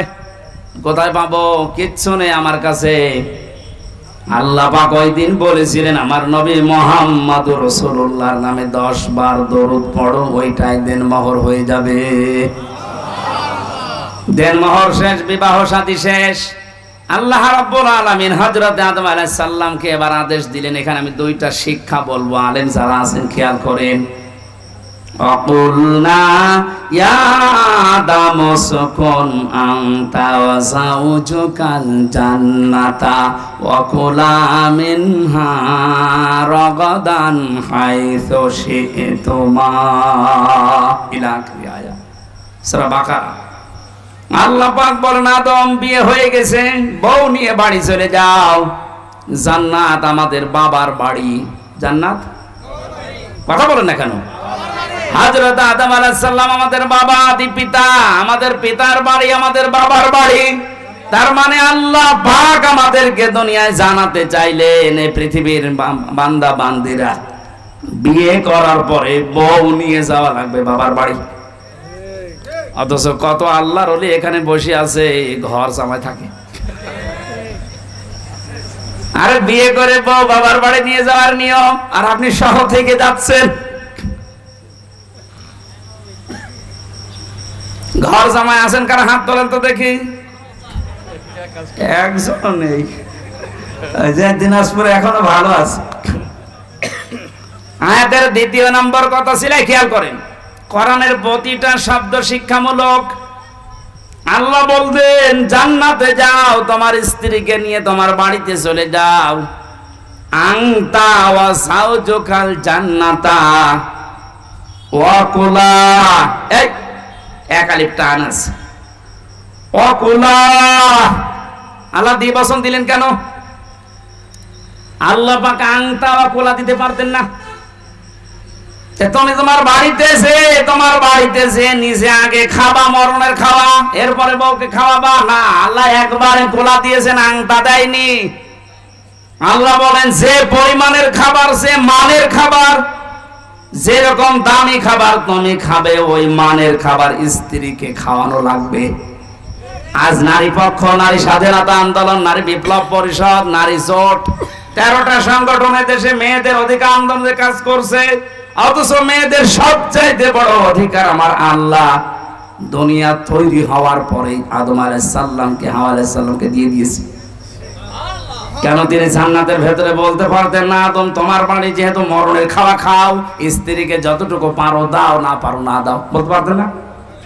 অথবা নিচের খাওয়ার পরে তারপরে বাঁচলে তাকে দেবে, তারপরে আংটা শব্দ দিয়ে পরবর্তীতে স্ত্রীর নাম দিতেন সাউজুন। কই আল্লাহ তো একবারে কোলা দিলেন। ও তাম পৃথিবীর নাস্তিক, মুরতাদ, বেঈমান, উল্টা পাল্টা নারীদেরকে বসিয়ে ইসলাম বিদ্বেষী যারা বানাতে চান, আল্লাহ পাক মেয়েদেরকে যে অধিকার দিয়েছে কিয়ামত পর্যন্ত আপনি দিতে পারবেন না। সুতরাং মেয়েরা ওদের কথা শুনে রাস্তাঘাটে নেমে মিছিল করা বন্ধ করেন।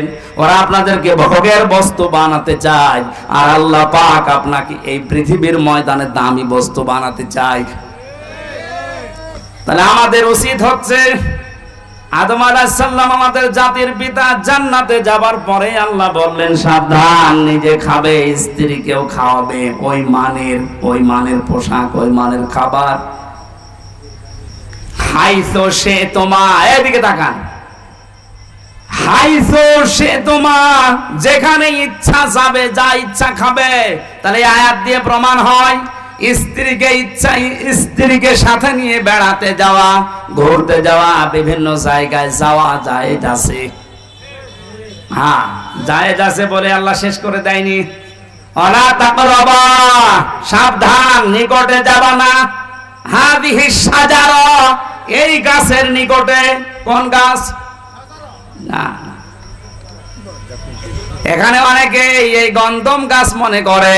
আরে ভাই, শুধুমাত্র গন্ধম গাছের কথা যদি আল্লাহর উদ্দেশ্য থাকতো, তে আয়াত কোরআনে নাযিল করে আমাদেরকে শোনাবে কোন কারণে এখন গন্ধম গাছ আছে। তার মানে হাদিহি শাজারাতা, এটা দিয়ে আল্লাহ আরো উদ্দেশ্য আছে।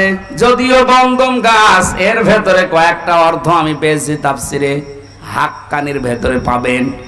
এক নম্বরে মুফাসসিরিন ইকরাম লিখেছেন, আল্লাহ পাক জানিয়েছেন আদম শুধু তোমার জন্য না, কিয়ামত পর্যন্ত তোমার সন্তান আদি দুনিয়ায় যারা যাবে এই মানুষগুলো যেন আল্লাহর নিষিদ্ধ কোনো বর্ডার পার না হয়। স্ত্রীকে নিয়ে খাবে, ঘুরবে, বিভিন্ন অনুষ্ঠানে যাবে, কিন্তু যে অনুষ্ঠানে গেলে আল্লাহর বর্ডার ক্রস হয়ে যায়, যেখানে গেলে আল্লাহর বিধান পালন করা যায় না, ওই রকম অনুষ্ঠানে বউ নিয়ে যাওয়া যাবে না। আপনি বিবাহ অনুষ্ঠানে যান, আমি নিষেধ করছি না, কিন্তু এমন বিয়ে অনুষ্ঠানে বউ নিয়ে, মেয়ে নিয়ে, বেটার বউ নিয়ে যাওয়া যাবে না, যেখানে গেলে নিষেধ, আল্লাহর বিধান মানা যায় না, তারাও মানতে পারে না। এরকম বিয়ে দেশে নেই। এখন যদি বলেন আত্মীয়তা থাকে না, না থাক, আগে আল্লাহর বিধান, তারপরে আপনার আত্মীয়।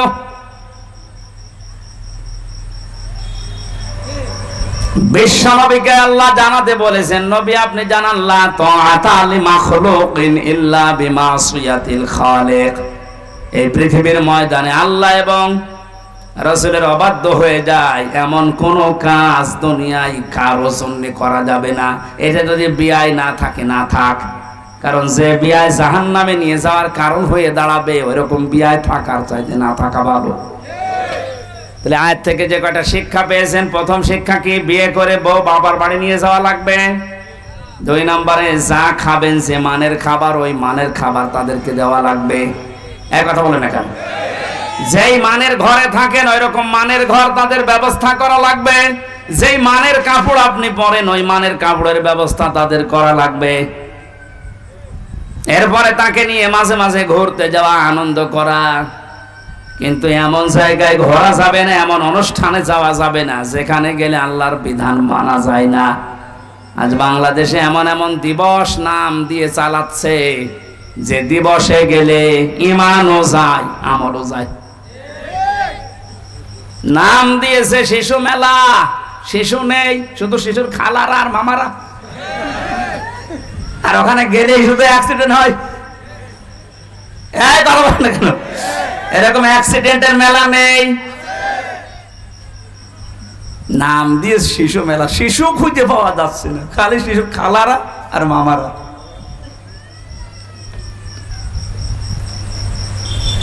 আমার ভাইরা, এই জন্য এমন কোন অনুষ্ঠানে, এমন কোন জায়গায় বউ নিয়ে আপনি যেতে পারেন না যেখানে গেলে আল্লাহর বর্ডার ক্রস হয়ে যায়, নিষিদ্ধ জায়গা হয়ে যায়। যদি যায়, আল্লাহ পাক বলেন ফাতাকুনা মিনাজ জালিমিন, দুইজনে কিন্তু জালেম হয়ে যাবে। হযরত আদম আলাইহিস সালামের যে সন্তান কাবিলের ভাগ্যে যে মহিলা জুটি ছিল, তাসলিমা আর আকলিমা, এই সুন্দর চেহারা নাই, এই জন্যে ওর আগের সিরিয়ালে যেটা এসেছে, এই মেয়েটাকে বিয়ে করার জন্য প্রস্তাব দিয়েছে আদম নবীকে। হযরতে আদম আলাইহিস সালাম সন্তানকে বললেন না, এটা সম্ভব না, আল্লাহর আইনের বিরুদ্ধে কাজ কখনোই করা যাবে না। ও তখন ফোন দিয়ে নিজের ভাই যেটা সুন্দরী মেয়েটার সাথে বিয়ে হবে, আগে যদি ভাইকে সরিয়ে দিতে পারি তাহলে এই মেয়েটা আমার জন্য সহজ হয়ে যাবে, এই চিন্তা ভাবনা তার ব্রেনের ভেতরে ঢুকিয়েছে শয়তান।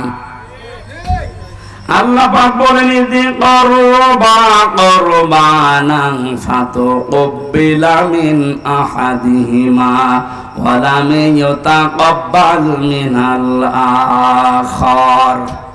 হযরতে আদম আলাইহিস সালামের এই দুই সন্তান কোরবানি করেছিল আদম নবীর কথা মতো, যে চাটিয়াল ময়দানে পশু জবাই করে রেখে আসো, আকাশ থেকে আগুনের ঝলক এসে পুড়িয়ে ফেলবে।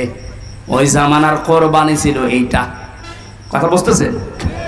হযরতে আদম নবীর ওই জামানার শরীয়ত ছিল এরকম, আপনি কোরবানি জবাই করে রেখে আসবেন চাটিয়াল ময়দানে, আকাশ থেকে আগুনের ঝলক এসে পুড়িয়ে ফেলবে, তাহলে বুঝবেন আপনার টাকা হালাল, ওইটা কবুল হয়েছে। আর যারটা পোড়াবে না, অভাবে থেকে যাবে, তার বুঝতে হবে টাকার ভেতরে 2 নাম্বারই আছে। আমার মনে হয় এই শরীয়ত যদি আজ বাংলাদেশে থাকতো, কত মানুষ যে ধরা খেত আল্লাহ ভালো জানে। এই জন্য যারা অবৈধ ইনকাম করে, যাদের টাকা পয়সা হালাল না, সুদের টাকা, ঘুষের টাকা, মানুষ ফাঁকি দেওয়া টাকা, জেনে শুনে তাদের সাথে কোরবানি করা জায়েজ নেই। যদি কেউ করে জেনে শুনে, তাহলে আপনার হালাল টাকার কোরবানি হবে না। নাকি মাসলা বলা ভুল হয়ে গেল? না, এই এলাকায় এসব আছে। আপনি কোরআনে যত জায়গায় কোরবানি শব্দটা পাবেন, দেখবেন তার আগে আল্লাহ নামাজের কথা দিয়েছেন, কুলে ইন্না সলাতি ওয়া নুসুকি। এই যে সলাতি ওয়া নুসুকি, নুসুক শব্দের অর্থ তিনটা। 1 নম্বরে কোরবানি, 2 নম্বরে হজের ক্রিয়াকলাপ, 3 নম্বরে ইবাদত বন্দেগী। আপনি 1 নম্বরে ধরেন কোরবানি দেওয়া, আল্লাহ আগে নামাজ, এরপরে কোরবানি দিয়েছেন। ফাসাল্লি লিরাব্বিকা ওয়ানহার, আপনি রবের নামে নামাজ পড়েন, এরপরে কোরবানি দেন। এখান থেকে মাসলা বের হয়, যারা নামাজ পড়ে না তাদের সাথে কোরবানি করা জায়েজ নেই। এলাকায় করেন কেউ, আপনারটাও হবে না। হযরত আদম নবীর শরীয়ত যদি এখন থাকতো, কত বড় বড় হাসি সে ধরা খেত আল্লাহ ভালো জানে, আমরাও ধরা খেতাম। কারণ আজ হাজারো মানুষ কোরবানি দিচ্ছে, আজ 50টা আকিস গ্রুপে কোরবানি দেবে, আমার মনে হয় কয়েকশো। টাকা যদি রিকশা চালকের মতো হালাল ইনকাম করে কোরবানি দেওয়া লাগতো, এভাবে হাজার হাজার গরু আমরা একজনকে কোরবানি দিতে দেখতাম না।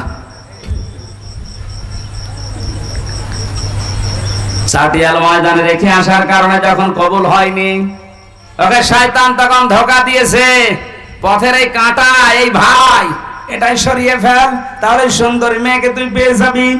আল্লাহ পাক বলেন, একজনেরটা কবুল হয়েছিল, ওয়ালাম ইয়াতাকাব্বাল মিনাল আখার, আর যারটা কবুল হয়নি, এই লোকটা ডাক দিয়ে বলেছে, এই কাবিল, ক্বালা আকুতুলান্নাকা, অবশ্যই আমি তোরে আজকে আর এখান থেকে বাড়ি যেতে দেব না, তোরে মেরে ফেলবো। আজ বাংলাদেশে আপনি আয়াতটা মিলাবেন বৈধভাবে, সৎভাবে, অনেকের সাথে অনেকে চরিত্র দিয়ে পেরে উঠতে পারে না, তখন তাকে রাস্তা থেকে সরিয়ে দেওয়ার ব্যবস্থা করে। এমন এমন মামলা, হামলা, বিপদ আপদ তার ভেতরে তারে ফেলে দেয়, সে যেন আর উঠতে না পারে। কোরআনে কারিমের সূরা নিসা 5 নম্বর পারা 15 নম্বর পৃষ্ঠার 12 নম্বর লাইনের 113 নম্বর আয়াত। বাড়িতে একটু আয়াতটা মিলাবেন। ওয়ায়াকিসবে খাতিয়াতান আও ইসমান সুম্মা ইয়ারমি বিহি বারিয়ান ফাকাদ হিতামালা বুহতানা ওয়া ইসমান মুবিনা। শেষ করে দেব, মেলা রাত হয়ে গেল, আমি তো এখনো খাবারই খাইনি, খাবার খাওয়া লাগবে না? পারবো, ঠিক আছে, আর একটু করে খাবার নিয়ে আসে।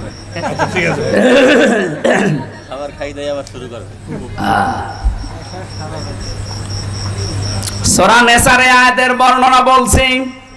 আল্লাহ পাক বলেন, পৃথিবীতে অনেক মানুষ এমন আছে নিজে অন্যায় কাজ করে, আর অন্যায়টা যখন হয়ে যায় তখন একটা নিরপরাধ মানুষের উপরে দোষটা চাপিয়ে দিয়ে নিজে ভালো সাজে।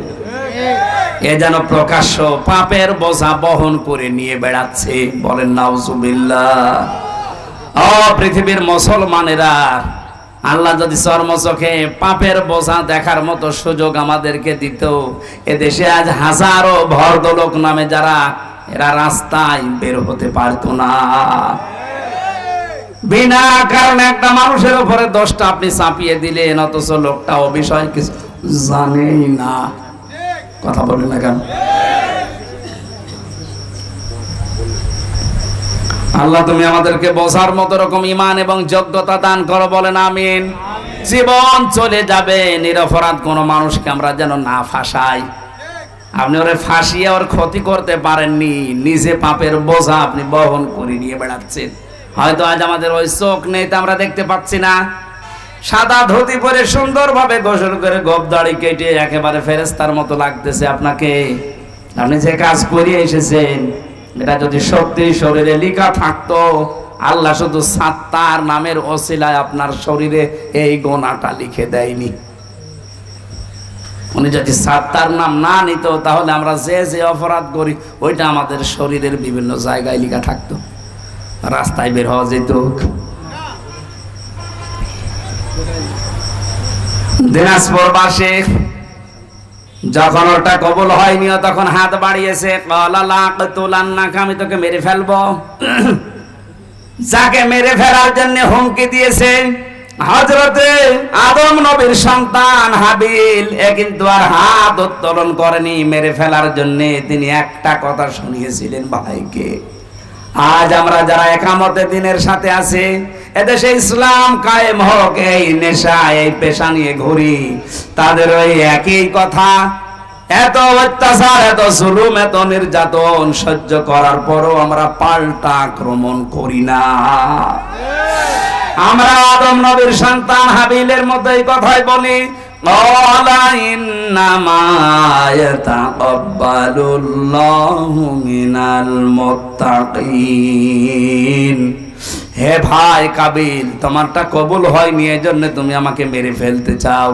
আমি তোমাকে মারার জন্য হাত বাড়াবো না, তোমাকে মেরেও ফেলতে চাইবো না। ভালো করে শুনে রাখো, আল্লাহ পাক কিন্তু মুত্তাকি যারা তাদের কুরবানি দুনিয়ায় কবুল করে থাকেন।